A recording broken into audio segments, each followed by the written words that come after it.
ஓம் சிவம். அன்பே சிவம், அனைத்தும் சிவம். இந்த பால்கடல் கடையும் போது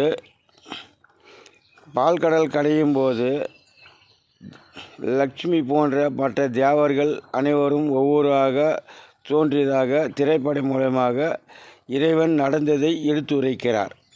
அதாவது சிவபெருமான் என்று கூறலாம், இறைவன் என்று சொல்லலாம், எடுத்துரைக்கிறார். அது உண்மைதான்.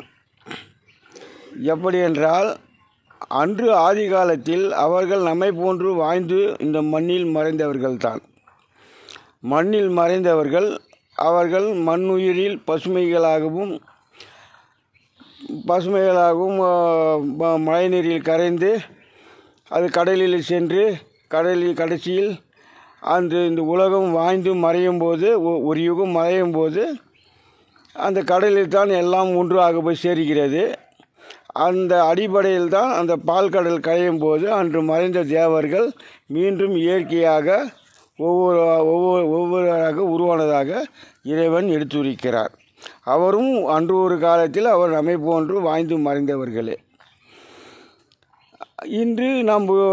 இன்றும் அரசியல்வாதிகளை தெய்வமாக சில பேர் கருதி சிலை வைக்கிறார்கள். இது போன்ற செயல்படுவது போன்று இடைக்காலத்தில் மன்னர் ஆட்சி காலத்தில் எல்லாம் கல் சிலை வைத்தது போன்று இவர்கள் அன்று தேவர்கள் வாழ்ந்த காலத்தில் அவர்கள் எப்படி வாழ்ந்தார்கள் என்பதற்காக பசுமைகளாகவும் கல்லாகவும் அதுதான் சிவபுராணத்தில் வருவது புல்லாகி பூண்டாகி என்று அந்த அடிப்படையில் மாணிக்கவாசகர் உணர்ந்து எழுதிய கருத்துரை.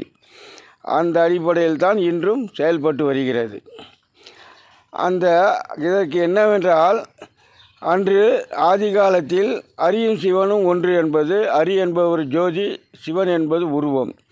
அதன் இடைப்பட்ட காலத்தில் சிவபெருமான் நெற்றிக்கண்ணில் தோன்றியவர் மகாவிஷ்ணு. அதுக்கு அந்த மகாவிஷ்ணு அவர்கள் வாழ்ந்து மறைந்த அந்த அடிப்படை தான் சிவபெருமான் லிங்கமாகவும் மகாவிஷ்ணு அரச மரமாகும். அதாவது இன்றும் ஆலை மரமாக இருப்பது சிவன், அரசு மரமாக இருப்பது மகாவிஷ்ணு. மகாவிஷ்ணு நெத்தி கண்ணிலிருந்து தோன்றியவர் என்று எடுத்துக்காட்டுகத்தான் அந்த அரசு மரத்து இலையை நன்று நோக்குங்கள், அது கண் இமை போன்று தெரியும். அதனுடைய கூர்மை அனைத்துமே.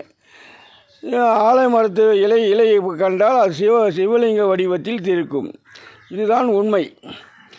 அதே போன்று இவர்கள் அரியும் சிவன் ஒன்றுக்கும் மகாவிஷ்ணு. இன்று சிவமாலயத்தில் நந்தியாக இருப்பது மகாவிஷ்ணு, உள்ள லிங்கமாக இருப்பது சிவபெருமான். ஆக அனைவரும் இவர் இன்றும் அந்த அடிப்படை தொடர்ந்து தான் இவர்கள் இன்று செயல்பட்டு வருகிறார்கள். இந்த நிலை இதெல்லாம் மனிதன் ஆராய வேண்டும்.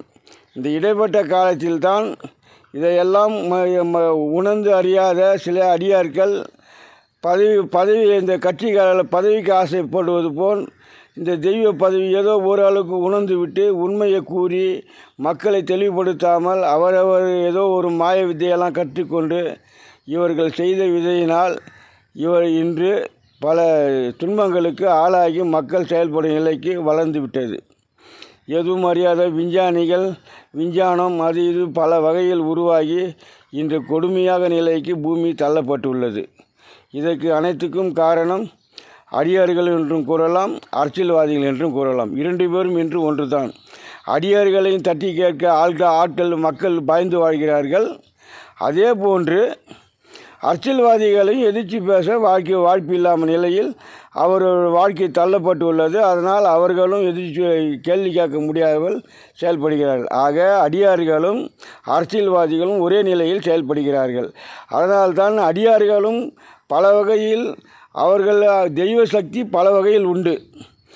ஒரு மனிதனுக்கு நோய் இல்லாமல் தீர்ப்பதற்கும் வழிகள் இயற்கை தத்துவம் நிறைய உண்டு.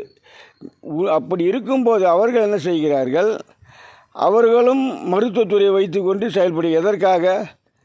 அவர்கள் முழுமையாக எதையும் அறியாமல் அவர்கள் மனிதன் போன்று தான் செயல்படுகிறார்கள். ஏதோ ஒரு மாயை, அதாவது மேஜிக் போன்ற செயல்பாட்டை வைத்து அதை தெய்வத்தை முன்வைத்து அவர்கள் செயல்படுகிறார்கள். அதுதான் உண்மை. அந்த மேஜிக்கு எல்லாம் அதை ஆராய்ந்து பார்த்தால் உங்களுக்கு உண்மை புரியும். அதுக்காக இவருங்க தெய்வ சக்தின்றது ஒன்று. ஏன் எம்மையே எடுத்துக்கொள்ளுங்கள். ஒரு மனிதனுக்கு எந்த நோய் இல்லாமல், ஒரு நோய்பட்ட மனிதனை ஒரு கணாடி நேரத்தில் அவன் நோய் இல்லாமல் குணப்படுத்த முடியும். ஆனால் அந்த மருத்துவத்துறைக்கு அத்தனை ஆட்கள், அத்தனை பேர், எத்தனையோ குடும்பங்கள் இது இன்று வாழ்ந்து கொண்டு வருகிறது. அவர்களுக்கு என்ன வேலை தருவது? இதுதான் எம்மில்லத்தில் சிவபெருமான் கூறிய வார்த்தை. ஆகையால்தான் அமைதியாக இருக்கிறோம். இன்று நான் பொய் கூறவில்லை, உண்மையே கூறுகிறேன். அப்படி நான் செயல்பட வேண்டும் என்றால் நீங்கள் என்னுடைய சட்டத்தை நீங்கள் ஏற்க வேண்டும். நான் உங்கள் கண்முனை நிரூபித்து காமிப்பேன். அனைத்தையும் எம்மால் முடியும். இதெல்லாம் உண்மையை உணராத மூடர்கள், அடியார்கள் இப்படி செய்ததனால் தெய்வ தேவர்களுக்கெல்லாம் சிரமம், அரசியல்வாதினால் பொதுமக்களுக்கு சிரமம். இந்த 2 பேரும் தவிக்க வேண்டும். 2 பேரும் தவிக்க வேண்டும் என்றால் என்ன செய்ய வேண்டும்? சட்டம்தான். அப்துல் கலாம் கூறிய போல் சட்டத்தால் தான் இந்த உலகத்தை திருத்த முடியுமே கண்டே மற்ற எதையாலும் மாற்ற இயலாது என்று உணர்ந்தறிந்த அப்துல் கலாம் கூறியது உண்மை. கடவுள் என்பது தூண்டப்படுவதே கடவுள் என்பது உண்மை. அதனால்தான் இன்று சட்டத்தால் தான் திருத்தப்பட முடியும். ஒரு கற்பழிப்பு குற்றத்தை கற்பழித்த பின் அவருக்கு பல சட்டங்கள் போட்டு தண்டனை தருவது, இது போன்ற நிகழ்வுகள் தான் காலங்காலமாக நடந்து வருகிறது. அந்த கற்பழிப்பே வராத குற்றத்துக்கு ஒருவன் ஒருத்தியோடு வாழ்வதற்கு என்ன வழி? அந்த வழிகளை கண்டுபிடித்து செயல்பட வேண்டும். மதுபானம் உருவாக்குவது இவர்களே, தயாரிப்பது இவர்களே, விற்பதும் இவர்களே, கொண்டு மக்களை கீழ்த்தரமாக கொண்டு செல்வது இவர்களே. அது எப்படி மது இல்லாத நாடு நாம் கொண்டு வர எப்படி உறுதிமொழி கூட முடியாது. எவனாலையும் முடியாது. நீ அடியோடு ரத்து செய்தாலும் முடியாது, அதை நீங்கள் படிப்படியாக குடித்தாலும் முடியாது. இதுக்கு என்ன வேண்டுமென்றால், மாத்திரையை அளவோடு சாப்பிடுவது போன்று மதுவும் அளவோடு கொண்டு வந்தால் மனிதனே தானாக திருந்தி விடுவான். இது அவன் பணத்தை போட்டால் கேட்டதெல்லாம் எந்த அளவுக்கு எத்தனை பாட்டில் கேட்டாலும் கொடுத்து விடுவது, அவன் குடித்து அவன் இல்லறத்தில் பல குழப்பங்கள் உருவாக்குவது, அவன் வாழ்ந்து மறைந்த பின் அவன் உடல் மண்ணானதும் இந்த மண்ணில் தான் கரைந்துகிறது. அவன் அதே போன்ற செயல்தான் மீண்டும் பிறப்பான். இது இயற்கை நீதி. இதை மாற்ற இயலுமா? நீ என்னதான் சட்டங்கள் போட்டாலும் மண் மாற வேண்டும் என்றால் சட்டங்கள் மாற வேண்டும், திட்டங்கள் மாற வேண்டும். கற்பழிப்புக்கு என்ன சட்டம் போட வேண்டும்? யாராக இருந்தாலும் சரி, விசாரணையே கிடையாது. ஆதாரம் கண் முன்னே ஏதாவது ஆதாரம் கிடைத்தால் அக்கணமே அவருடைய சொத்து ஜப்தி செய்து பாதிக்கப்பட்டவர்கள் குடும்பத்துக்கு கொடுப்பது. இவர்களை ஏதாவது நாட்டாம்படத்தில் வரும்போது தனியாக அவர்களை எங்கேயாவது வைத்து உணவு தவிர வேறு எதுவும் கொடுக்கக்கூடாது. உடுத்த உணவு, உண்ணும் உணவு, உடுத்த உடை, இதுதான். இப்படி செயல்பட்டு புதிய சட்டங்கள் போட்டால்தான் திருத்த முடியும்.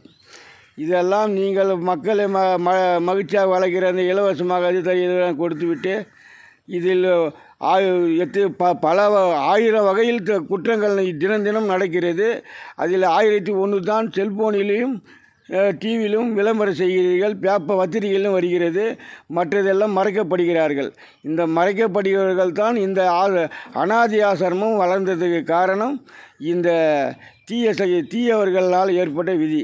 தீயவர்கள் யார் என்றால், இன்றைக்கி 80% அரசியல்வாதிகளே உள்ளார்கள், 10% அடியார்கள் உள்ளார்கள். இப்படி 90%, 10% தான் தூய்மையாக உள்ளது. இந்த தூய்மையாக உள்ளவர்கள் தான் மறைந்தாலும் இந்த உலகம் இன்னும் வாழ்ந்து கொண்டு வருகிறது. அதனால் இன்று அனைவரும் தூய்மையாக வேண்டுமென்றால் சட்டங்கள் திருத்தப்பட வேண்டும், ஒழுக்கமாக வர வேண்டும். இதற்கு ஒன்று, நீங்கள் அரசாட்சி செய்தால் நேர்மையாக செய்யுங்கள், இல்லையே அடியோடு ரத்து செய்துவிட்டு மக்களோடு சேர்ந்து வாழுங்கள். மற்றது இறைவன் பார்த்து கொள்ளுவான். அதுதான் ஆக்குவான், காப்பான், அழிப்பான், அருள்வான். அவரே அவரே காப்பார், அவரே அருள்வார், அவரே ஆக்குவான் என்றார். உயிரை உருவாக்குபவர். காப்பான் என்றார் காப்பவர். அழிப்பான் என்றால் அந்த நாள் வரும்போது அதை அழிப்பார். அருள்வார் என்றால் மீண்டும் அதை பிறக்க வைப்பார். இதனுடைய பொருள் அதுதான். அவரே பார்த்து கொள்வார். இதெல்லாம் உங்களுக்கு தேவையில்லாத, உங்களால் முடியாது என்றால் விட்டுவிட வேண்டும். தேவையில்லாத நீங்கள் உங்கள் கற்பனையில் வளர்த்து கொண்டு சென்றால் இந்த பூமிக்கு தான் பாரம். இந்த பூமி மண் மாறாது. இன்று வரப்போகிற காலங்கள் கொடுமையாக இருக்கும். அதில் நீங்களும் சிக்கி தவிக்கிறீர்கள், மக்களும் சிக்கி தவிப்பார்கள். இந்த கொடுமை பார்க்க இது வராத நிலை வேண்டுமென்றால் இந்த அரசியல் அடியோடு ரத்து செய்ய வேண்டும். அன்பே சிவம்.